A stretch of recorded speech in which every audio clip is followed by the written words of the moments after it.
estilo, estilística y escuelas literarias. Para hablar de un estilo, primero hay que hablar de una estilística, y es esta una subdisciplina de la lingüística, es considerada como tal, la cual se encarga de estudiar el análisis sistemático del estilo del lenguaje y las variaciones que poseen de acuerdo a un contexto, a un periodo histórico, literario o del autor. Y esta estilística contiene un ideario dividido en dos fases, un ideario estético que trata principalmente de la literatura como una obra de arte, como una creación perteneciente a una estructura, de una construcción de algo, de una idea, y un ideario de corte poético. Es decir, que es un ideario que consiste en la forma, coherencia de la expresión de los sentimientos. De hecho, existen dos tipos de estilística. La estilística de la lengua como sistema de expresión, sistema de comunicación, y la estilística del habla, la forma de comunicación de la lengua. Esta estilística contiene tres recursos importantes, como lo son los recursos fónicos, los recursos semánticos, los recursos morfosintácticos. Son tres recursos de corte importante. El recurso fónico permite realizar expresividad, que permite poner en juego los siguientes dos recursos, como son los recursos semánticos, que son los que le permiten dar el sentido que debe tener una expresión y el significado de las palabras que se pronuncian, y los recursos morfosintácticos, que permiten dar un orden, una coherencia a la oración que se escribe o se emite. Estos recursos estilísticos no pertenecen propiamente o únicamente al lenguaje literario, sino que también son utilizados dentro de la lengua vernácula, el lenguaje común, la expresión común de la gente. Estos recursos de corte expresivo dentro de los textos literarios suelen ser totalmente infinitos. En estos aspectos hay que tener en cuenta que los alumnos no se pueden limitar solamente a observar y comprender la existencia de los recursos retóricos presentes en el texto. Ahora abordaremos lo referente a las escuelas literarias. Estas escuelas que han hecho de la lengua castellana una lengua con riqueza semántica, gramatical, fonética, y es en las antiguas Grecia y Roma donde empieza a forjarse lo que serán las estructuras gramaticales y semánticas de la lengua castellana, comenzando por los exponentes de las fábulas, el teatro, los mitos y los poemas. Más que todo, Esopo y Homero, pero empezando por Safo de Mitilene, en la elaboración de los primeros poemas, en la elaboración de las primeras epopeyas sobre dioses. Esopo con sus fábulas que dejan enseñanza en la actualidad, antes y después, y con Homero hablando de su Odisea, de esa Odisea atravesada por Ulises en medio de muchas dificultades en su viaje hacia Ítaca, hacia aquella tierra añorada. Y en la escuela latina, escuela clásica romana, Ovidio, Lucrecio, Séneca, Horacio y Virgilio como máximos exponentes. Virgilio con la Eneida y Séneca con sus tratados de política, los cuales generan y brindan elementos gramaticales de gran importancia dentro de la construcción de la lengua castellana. Había caído la Roma de los Césares en el año 476 y comenzaron a surgir para los inicios de los años 1000, 1100, 1200 después de Cristo, literaturas relacionadas con el cristianismo, la moral, la religiosidad, y se comenzaron a prohibir los textos de corte filosófico griego, por considerarse literatura profana. Y es ahí donde surge la religiosidad popular, la religiosidad de Tomás de Aquino con la Suma Teológica, los textos de Alfonso X con sus 7 partidas, los cuentos de Canterbury con Geoffrey Chaucer, y la Divina Comedia, que aunque es considerada dentro del renacentismo, yo decidí ubicarla en los contenidos de corte medievalista. por hacer una, un humor negro a la religión, a los personajes religiosos y todas estas formas de literatura de este siglo, de los siglos 11 y 12 después de Cristo, han hecho que el idioma español se comience a moldear poco a poco, con pronunciaciones y gramáticas antiguas, pero en fin, a forjarlo paso a paso. Para el descubrimiento de América, para el siglo XV más exactamente, hay que recordar que el Imperio Romano había desaparecido totalmente. El Imperio Romano de Occidente desapareció en el año 476 y el Imperio Romano de Oriente cayó en los albores de los años 1400.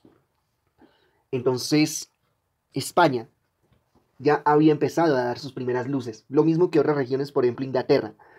Y es ahí donde nacen literaturas de corte caballeresco, de corte amatorio, de corte romántico, encaminado a lo renacentista. Literaturas de caballerías, y es donde nacen personajes como Fernando de Rojas, como Juan de Ortega, como William Shakespeare en Inglaterra, y es donde nacen las primeras obras que son consideradas cumbres dentro de la lengua española y otras literaturas. En la lengua española, Don Quijote de la Mancha, El Lazarillo de Tormes, La Celestina de Fernando de Rojas. En Inglaterra, Romeo y Julieta o Romeo and Juliet de William Shakespeare, como las obras más importantes dentro del renacentismo europeo. Ya para el siglo XV nace la escuela barroca, que se caracterizó prácticamente por la complejidad de las formas, la exageración expresiva y la grandiosidad y la acumulación.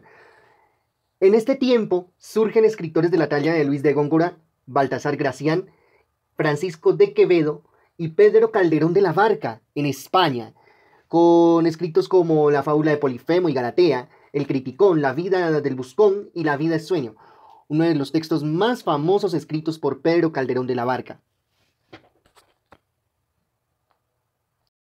En los siglos XVII y XVIII entra a jugar la escuela neoclásica, que busca recuperar los valores del clasicismo griego y romano, tocando temas como los conflictos entre honor, deber y pasiones, la elegancia formal y el predominio de los géneros críticos. Y es Félix María Samaniego, por medio de sus fábulas, el encargado de revivir las enseñanzas que dejaba la literatura griega, ahora en lenguaje español. Andrés Bello, en Latinoamérica, con el poema del Cid, que no hay que confundir con la novela épica del poema del mío Cid. Son temáticas totalmente distintas. Daniel Defoe y Jonathan Swift en Estados Unidos,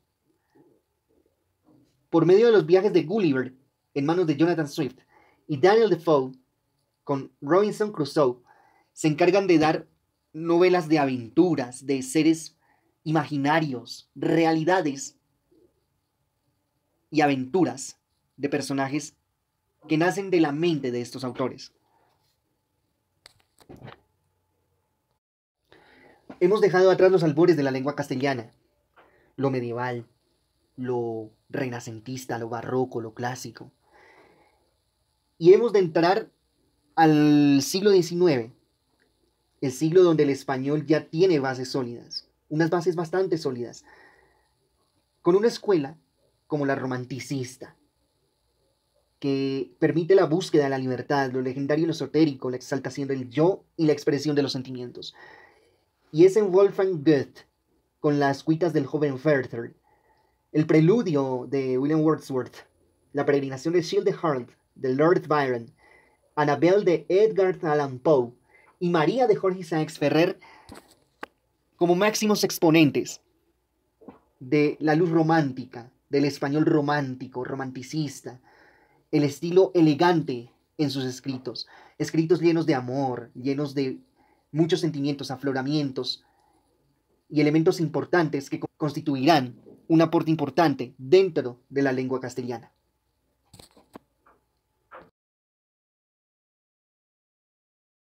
Continuando con este siglo XIX, un siglo donde el español ya es un idioma totalmente cimentado, un idioma totalmente fuerte, donde entra el realismo, con Jules de Chavarri en Los burgueses de Montchor, Honor de Balzac con La comedia humana, Fedor Dostoyevsky o Fyodor Dostoyevsky con Crimen y Castigo, y los poetas malditos como Charles Baudelaire, Paul Verlaine, Arthur Rimbaud y Stéphane Mallarmé, donde se muestra una capacidad importantísima en cuanto a escritura, en cuanto a expresividad, en cuanto a formas de narrar historias dentro de la lengua castellana.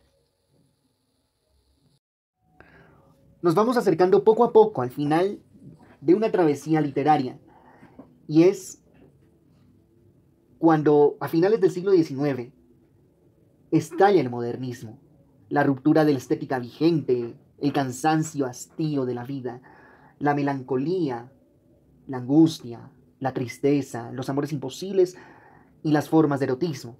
Y es en Los Miserables de Rubén Darío, en Doña Bárbara de Rómulo Gallegos, en Desolación, escrito por Gabriela Mistral, cuyos poemas muestran el desamor, la tristeza, la desazón, el desasosiego.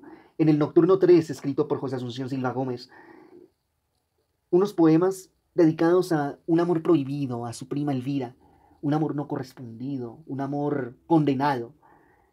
Y en La vorágine de José Eustacio Rivera, que muestra las realidades de los campesinos, de una vida difícil, de una vida de desazones, tristezas, donde nos damos cuenta que el español ha llegado a su pleno auge, a su plena construcción gramatical, con formas, estilos, que son bellos de leer, bellos de gustar, de mirar, de experimentar.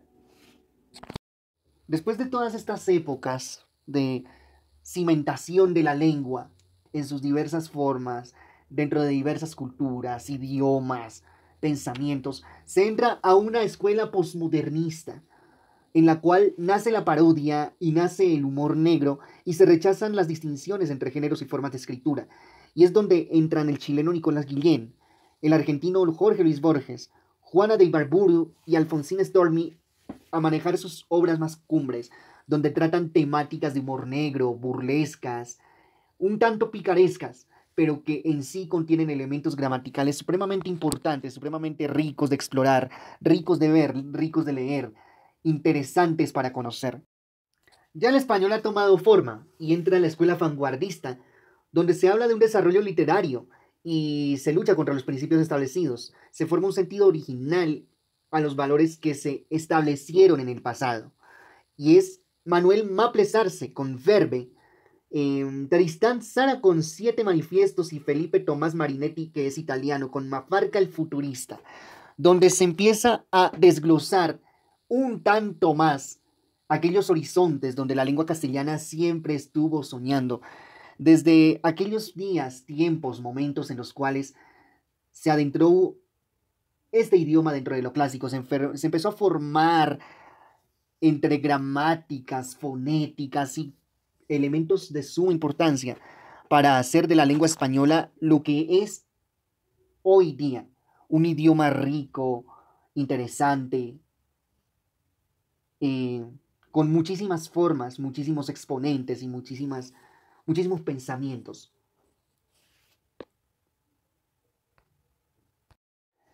Hemos entrado ya en una época posvanguardista donde existe una subjetividad de la literatura romántica, una descripción de ambientes físicos. Se entra en la diferencia de las clases sociales, en la incorporación del pueblo a la literatura y un estilo sencillo de escritura. Con Emilio Bañagas en el cuaderno de poesía negra, García Márquez con sus Cien años de soledad, Nicanor Parra con sus antipoemas y Octavio Paz con Las semillas para un himno, entre otros textos escritos por este autor mexicano. La lengua castellana ha tomado muchísima forma y ha evolucionado favorablemente y ha hecho de esta un idioma bastante importante, bastante rico, bastante explorable.